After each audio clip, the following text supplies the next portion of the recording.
Hi, this is Keith with How to Build Your Own Home. I am in the basement, and I'm going to answer two questions that have been hit me a lot with a lot of subscribers.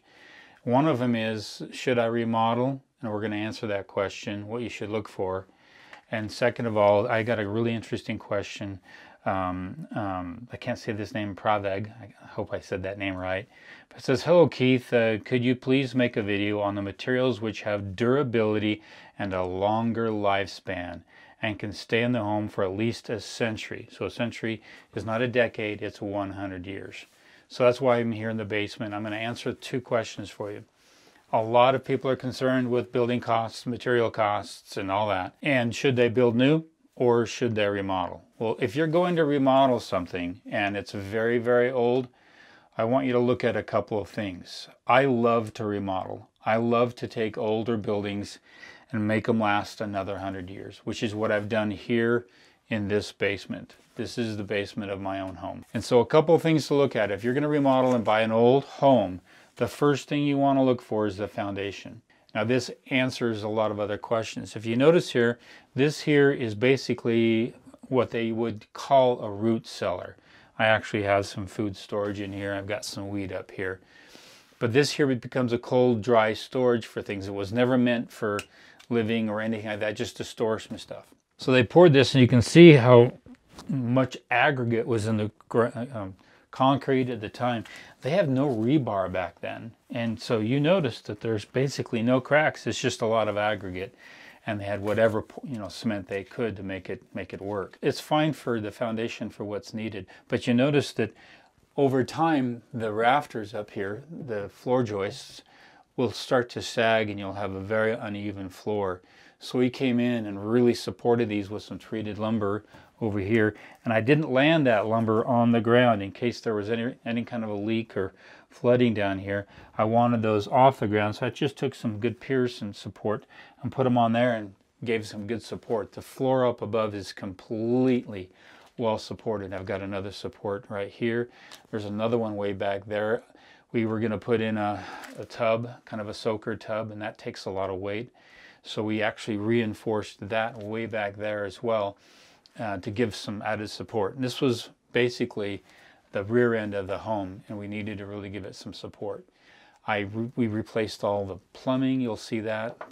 Everything, all the electrical, all the plumbing is all redone in this home. And what I want to talk about is the distance between the top of the foundation here, but basically the storage area here, and all that rock. This answers one of the questions that was just answered me, is can you make a video on the materials which have the durability and the longer lifespan.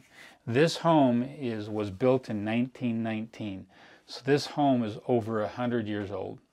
It's still here. Of course you come and fix some bone structure and whatnot, but one of the reasons why it's still here is because this is rock with just a little bit of mortar cement, not much, just a little bit. Rock will last the longest. Over all the materials I've ever used or ever studied about, rock will last the longest, which is why the Great Pyramid of Giza is the best built building to date. It's lasted that long. All the large granite boulders and sandstone boulders, all those boulders, they're about 2,000 pounds each, actually about 2 tons a piece, and they're interlocking. So they, if you see here, they're interlocking, so it gives a real stable. Now this wall here, the foundation of the wall, this is the outside perimeter of the house. This here portion was at one point a porch, and we built out over it, which is why we did all what we did here. But you see how thick that is? That's 100% rock with just a little bit of mortar in there. That's gonna last forever. I'll come in, and I've tried to come in and do some pointing with some mortar and whatnot, just to give it, some extra coverage here and there. But I haven't had to do anything at all here. It's incredibly solid. You want to make sure you have a good distance here. Here's the real caveat. I can still crawl way back in there into the crawl space. It's way back in there. It's kind of dark, but I can crawl all the way to the front of the house, and I have complete access. I've got about 2.5, sometimes 3 feet of clearance. If you've got that good clearance, all your wood is off the ground, off the dirt, away from any moisture contact with the earth. That's the trick, is making sure that your lumber isn't touching dirt. All it is touching the top of the foundation up here. And so that you're off the dirt, off the ground level, you're not going to have any water wicking and whatnot.